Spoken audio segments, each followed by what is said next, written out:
Ciao amici, benvenuti al Facile come italiano. Hello everybody, welcome to Easy Italian. I'm Reza, and in this session we're going to talk about passato prossimo. What is passato prossimo? Well, it's a tense in Italian language that you can translate it as present perfect or just simple past in English.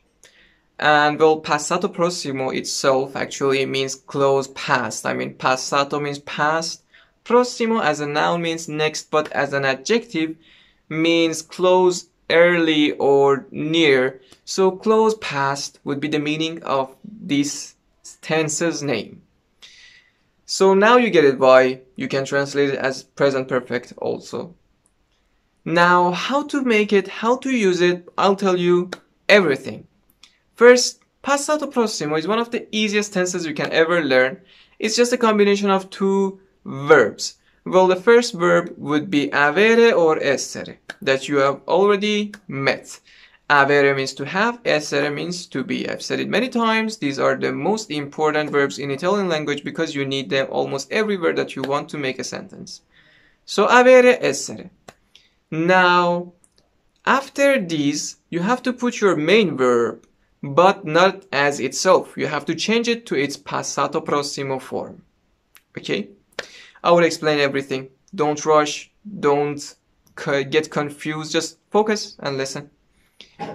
First, let me tell you where to use avere and where to use essere.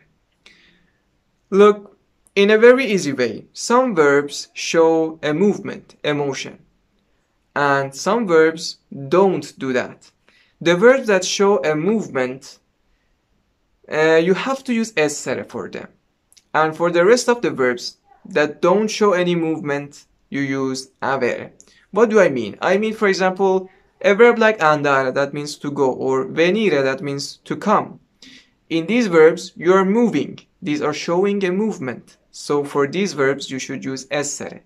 And then there are some verbs that don't show movements, like mangiare, to eat. You don't move, you just eat. Bere, drink, to drink. You don't move. Leggere, to read, you don't move. So for these verbs, you use avere. Now, how to make our passato prossimo?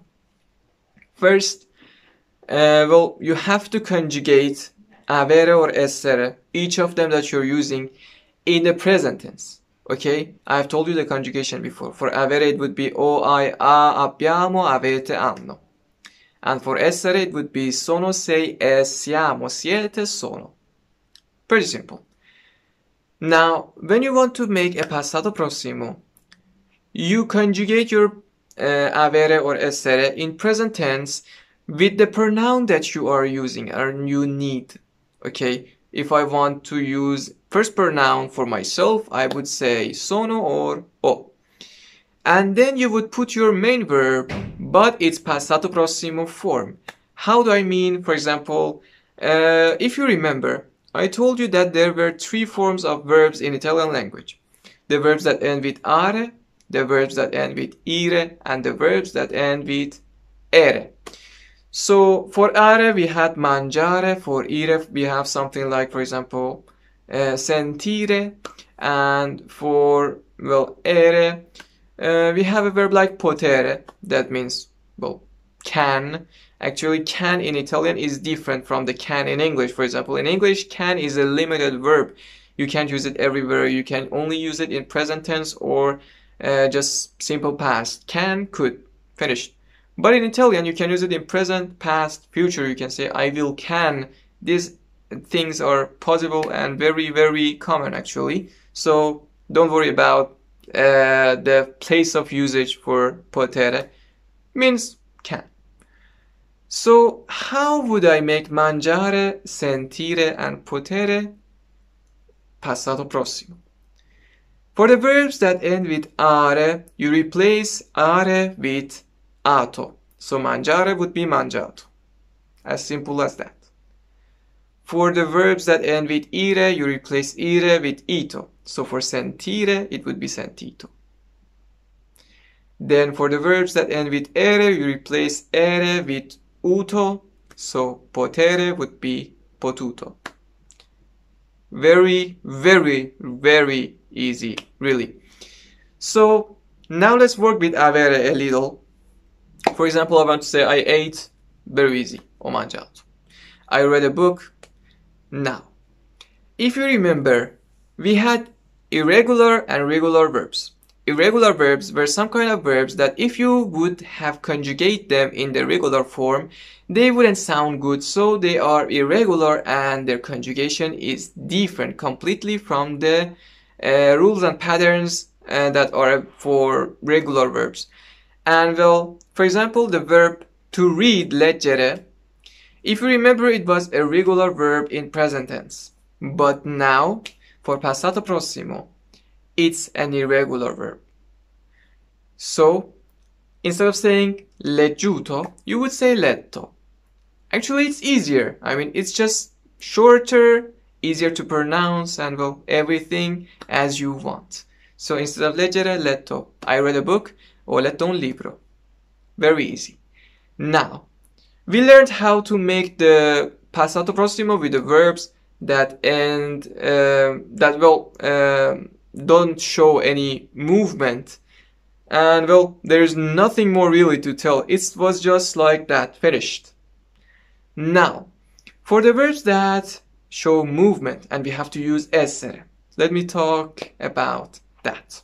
If you remember, andare, the verb to go, was an irregular verb in present tense, but now in passato prossimo is regular. Okay? For example, in present tense you would say vado, vai, va. It didn't have any connection with andare. But now you say just andato. Finished. You have venire. That is irregular just like its present tense. Venire, to come. So instead of saying venito, you say venuto. It's not something complicated. Just instead of venito, you say venuto. Just like that. Don't panic. Now, I have 3 tips for the past participle, I mean passato prossimos that you use essere in. Okay, so first, the main verb can change depending on the gender. How? For example, if I'm a man, I would say sono andato, I went or I have gone. But now if I was a woman or a girl, I would have said sono andata. Okay? Sono andata, I mean, it was andato, o was in the end. For sure it's masculine, so we make it andata. That would be feminine. And sono andata. Very easy. Now, the second rule. They also change depending on the plurality. For example, if I want to say we went or we have gone, I'm talking about many people. So instead of saying andato or andata, I would say siamo andati. I make that plural too. You know, it's just like the adjective, the topic of the adjectives. If you remember, I said there were some adjectives that would end with o, and they would change depending on the gender or plurality of the noun. And these verbs are just like that. They change depending on the gender or plurality of the subject. Okay? So if you were a man singular, you would say o. I mean andato. If you were a woman, andata. If you were a pack of mixed people, I mean mixed men and women, or just men, you would use andati. If you were a pack of only women, you would use andate. Just like that. It's the same for venuto. Venuto, venuta, venuti, venute. Very easy. Now the third rule for the verb, for the passato prossimos that we use essere in. Okay, look, for example, if you remember, we had some kind of verbs that we had to use the objective pronoun before them, the reflexive objective pronoun, right? Like sentire. Well, if you remember, sentire had 2 meanings, to hear or to feel. To hear was just like the rest of the verbs. It was easy. You didn't have to use the objective pronoun. Ho sentito, I heard. But if you want to use the meaning of to feel, I said that you have to use the objective pronoun. For example, I feel what? Mi sento. You feel ti senti. Just like that. I've said these things before in the topic and the session of the objective pronouns. So, no problem. Now, when we have these kind of verbs, like sentire, and we want to use that meaning that we have to use the objective pronoun for, we always have to use essere. How? I mean, when you want to use avere, literally, you can't use reflexive. Just that. You can't use a reflexive objective pronoun for avere. You can only use it for essere. So, when we have a verb like sentire and we want to use the meaning of to feel, okay, we should use essere if we want to make a passato prossimo. First, sentire was sentito. So if I want to say I felt, I would say mi sono sentito. I felt, okay? You felt, ti sei sentita if you are a woman or a girl.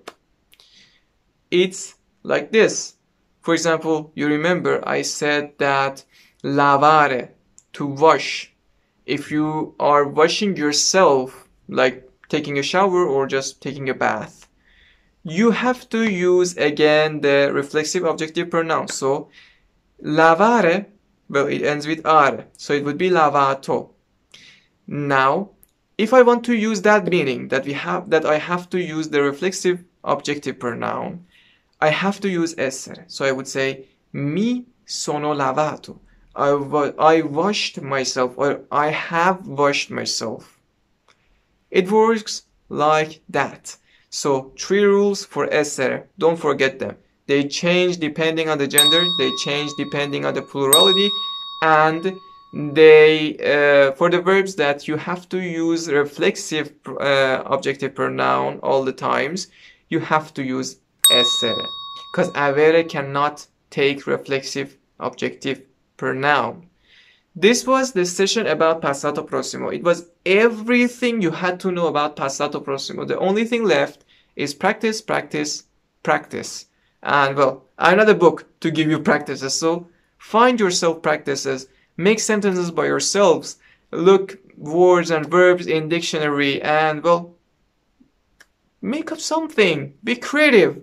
That's how the brain works. That's how humans have gotten so high. Well, just like that. So, the session is finished.